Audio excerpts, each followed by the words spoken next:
Hello everyone, আশা করছি আপনারা ভালো আছেন। আজকের যে আলোচ্য বিষয় তা হলো ওয়েস্ট বেঙ্গল মাদ্রাসা সার্ভিস কমিশনের পক্ষ থেকে 1 সেপ্টেম্বর 2024 সালে যে গ্রুপ ডির পরীক্ষা নিতে চলেছে তার ইংলিশ ক্লাস।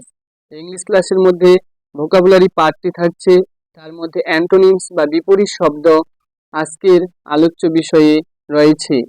অ্যান্টোনিমসের বাংলা হচ্ছে বিপরীত শব্দ। গ্রুপ ডির পরীক্ষা হবে আর বিপরীত শব্দ পরীক্ষায় আসবে না এমনটা হতে পারে না। অ্যান্টোনিমস অ্যান্ড সিনোনিমস থেকে এক এক করে দুটো প্রশ্ন থাকবেই। তো আপনারা এই ক্লাসটি না টেনে অবশ্যই দেখবেন, কারণ এই ওয়ার্ডগুলি থেকে অবশ্যই আপনারা কমন পাবেন। নাম্বার 1-এ বলা হয়েছে অ্যাবলিশ। অ্যাবলিশের বাংলা শব্দ হচ্ছে ধ্বংস করা। দেখতে পাচ্ছেন অ্যাবলিশের বাংলা অর্থ ধ্বংস করা, তাহলে বিপরীত শব্দ হবে সৃষ্টি করা। তো দেখতে পাচ্ছেন ক্রিয়েট। ক্রিয়েটের বাংলা কি? সৃষ্টি করা। সাপোর্ট অর্থে আমরা সমর্থন বুঝি, সাপোর্ট অর্থেও কিন্তু ধ্বংসটাকে সমর্থন না করা অর্থাৎ সৃষ্টি করা। রিটেন, রিটেন মানে ধরে রাখা বা সৃষ্টি করা।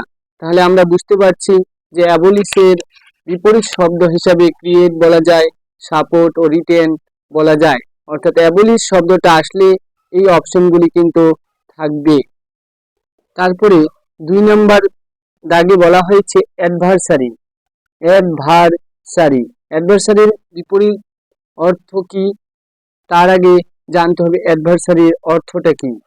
তাহলে অ্যাডভার্সারির অর্থ হচ্ছে বিপক্ষ বা প্রতিপক্ষ। প্রতিপক্ষ যে বন্ধুত্বপূর্ণ আচরণের বিপরীতে কথা বলে, তাহলে অ্যাডভার্সারি বাংলা হচ্ছে প্রতিপক্ষ বা বিপক্ষ। তার যে বিপরীত অর্থ সেটা এলাই। এলাই মানে বন্ধুত্বপূর্ণ আচরণ বা মিত্র স্বরূপ বোঝায়। তো অ্যাডভার্সারি বিপরীত অর্থ এলাই বলতে পারি বা ফ্রেন্ড বলতে পারি। ফ্রেন্ডের বাংলা আমরা সবাই জানি যে বন্ধু বা বন্ধুত্বপূর্ণ সম্পর্ককে বলা হয়। তারপরে 3 নম্বর দাগে বলা হয়েছে ক্যানি। ক্যানির অর্থ হচ্ছে চতুর বা চালাক। তো এই চতুরের বিপরীত বা চালাকের বিপরীত হচ্ছে অচতুর বা চালাকহীন অবস্থা। তাহলে আমরা কি বলতে পারি? ফলিশ। ফলিশ মানে কি? ফলিশ মানে যে বিচার বুদ্ধিহীন অবস্থা থাকে তাকে ফলিশ বা বোকা বা ননসেন্স বলা হয়। তাহলে ক্যানি, এই জগতে ক্যানি মানুষ নেই এমনটা নয়, সবাই আজকাল চালাক চতুর হতে চায়, কিন্তু এই চালাক চতুর হতে হতে অনেক সময় বোকার পরিচয় দেয়, যাকে ফলিশ বলা হয়। ওকে। তারপর 4 নম্বর দাগে বলা হয় যে ডিমাইস। ডিমাইসের বাংলা অর্থ হচ্ছে মৃত্যু। ডিমাইসের বাংলা কি অর্থ? মৃত্যু। তাহলে মৃত্যুর বিপরীত কি? জন্ম। তাহলে বার্থ বলতে পারি। বার্থ মানে জন্ম, তাই না?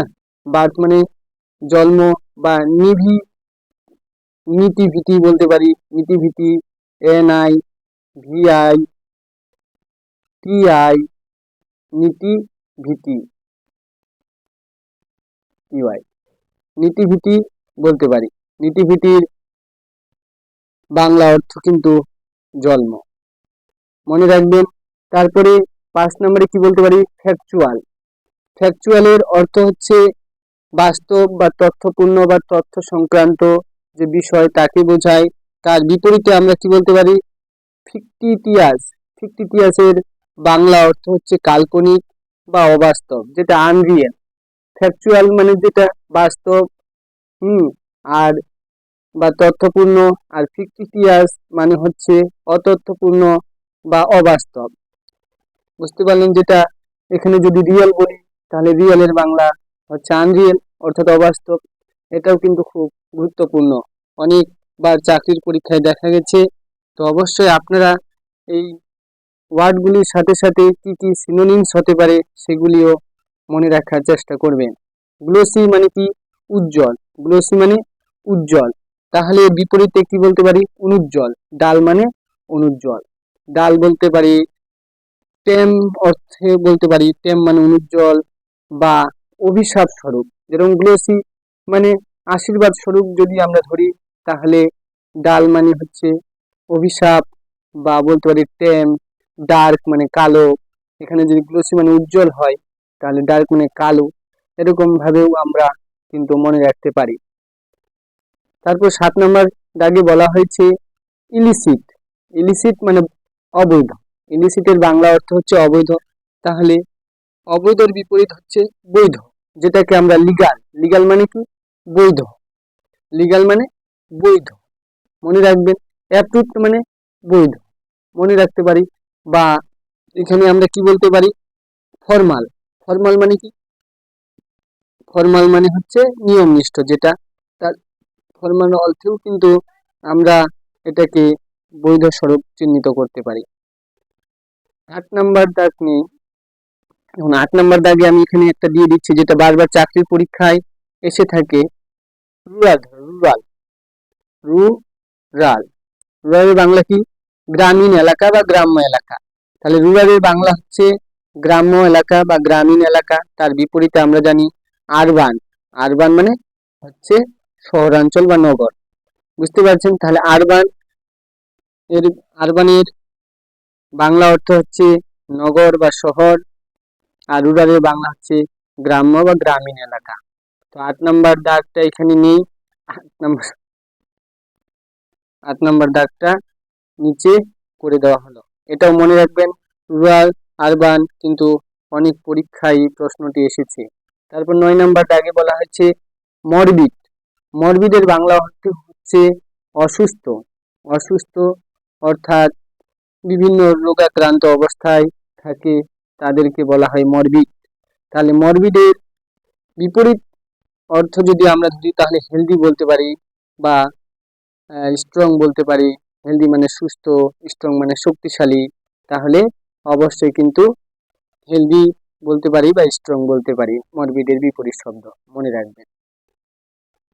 তারপরে আজকের যে থাম্বনেলে রয়েছে জ্যানিথ। এই জ্যানিথের অর্থটা কিন্তু মনে রাখবেন। জ্যানিথ। জ্যানিথের বাংলা অর্থ হচ্ছে শীর্ষস্থান বা উঁচু এলাকা। কি বললাম? জ্যানিথের বাংলা হচ্ছে শীর্ষস্থান বা উঁচু এলাকা, যাকে পিনাকেলও বলা হয়। পিনাকেল মানে শীর্ষস্থান বা উঁচু এলাকা। ওকে। তাহলে নাদির। নাদির মানে নিম্নতম বা নিম্নতম বিন্দু। যদি জেনিথ মানে উঁচু বিন্দু হয় বা কোনো পাহাড় বা কোনো পার্বত্য এলাকা বা শৃঙ্গের যদি একদম শেষতম বিন্দু বা চূড়াটি হয়, তাহলে নাদির মানে নিম্নতম। নাদিরের বাংলা হচ্ছে নিচু স্থান বা নিম্নতম অঞ্চল। ওকে। তাহলে নাদির বলতে পারি বা বেস বলতে পারি। বেস মানে নিচু তলা, অর্থাৎ ভূমির যে অংশটুকু সেটুকে বোঝায়। বটম বাটে নিম্নতল, যেটা ভূমির তলদেশ অঞ্চল, সেটাকে বটম বলা হয়। তাহলে জেনিথ মানে উঁচু স্থান বা চূড়া বিশেষ কোনো এলাকাকে বোঝায়। পিনাকেল মানেও হচ্ছে উঁচু স্থান। তাহলে শীর্ষ স্থানের বিপরীত হচ্ছে নিম্ন স্থান, যাকে নাদির বলা হয় বা বেস বলা হয় বা বটম বলা হয় বা গ্রাউন্ড লেভেল বলতে পারি আমরা। তাহলে এই কিন্তু আজকের আলোচ্য বিষয় ছিল। হ্যাঁ, তো ক্লাসটি ভালো লাগলে অবশ্যই বন্ধুদের মাঝে বেশি বেশি করে শেয়ার করে দেবেন এবং ফারুক স্টাডি চ্যানেলটিকে অবশ্যই আপনারা সাবস্ক্রাইব করে নেবেন। অবশ্যই কি বললাম আরেকবার দেখে নিন যে অ্যাবলিশ মানে ধ্বংস করা, তার বিপরীতে ক্রিয়েট। অ্যাডভার্সারি মানে বিপক্ষ, তার বিপরীতে এলাই বা ফ্রেন্ড বলতে পারি। ক্যানি মানে চতুর, ফলিস মানে বোকা, ডিমাইস মানে মৃত্যু, বার্থ মানে জন্ম, ফ্যাকচুয়াল মানে বাস্তব বা তথ্যপূর্ণ, ফিকটিসিয়াস মানে অতথ্যপূর্ণ, গ্লোসি মানে উজ্জ্বল, ডাল মানে ভোতা বা নির্ভর, ইলিসিট মানে অবৈধ, লিগাল লিগাল বা অ্যাপ্রুভ বলতে পারি, মরবিড মানে অসুস্থ, হেলদি মানে সুস্থ, জেনিথ মানে উঁচু এলাকা বা পিনাকেল মানে উঁচু এলাকা, নাদির মানে নিচু এলাকা, বটম মানে নিচু এলাকাকে বোঝায় বা গ্রাউন্ড লেভেল যেটাকে। তো আজকের ক্লাসটি এ পর্যন্তই ছিল। আরেকটি আলোচ্য বিষয় হচ্ছে এফএসসি ইউটিউব চ্যানেলে ফ্রি আজকের যে ক্লাস, সেটা ফ্রি পিডিএফ অবশ্যই আপনারা টেলিগ্রাম চ্যানেলে পেয়ে যাবেন। টেলিগ্রাম চ্যানেলে অবশ্যই ফলো করবেন ফারুক স্টাডি সেন্টার চ্যানেলটিকে এবং পাশে থাকবেন। আপনাদের পাশে থাকা ফারুক স্টাডি চ্যানেলের একান্তভাবেই কাম্য বলে মনে করে। যদি ক্লাসটি ভালো লাগে তাহলে অবশ্যই বন্ধুদের মাঝে বেশি বেশি করে শেয়ার করে দিবেন। Thanks for watching, by.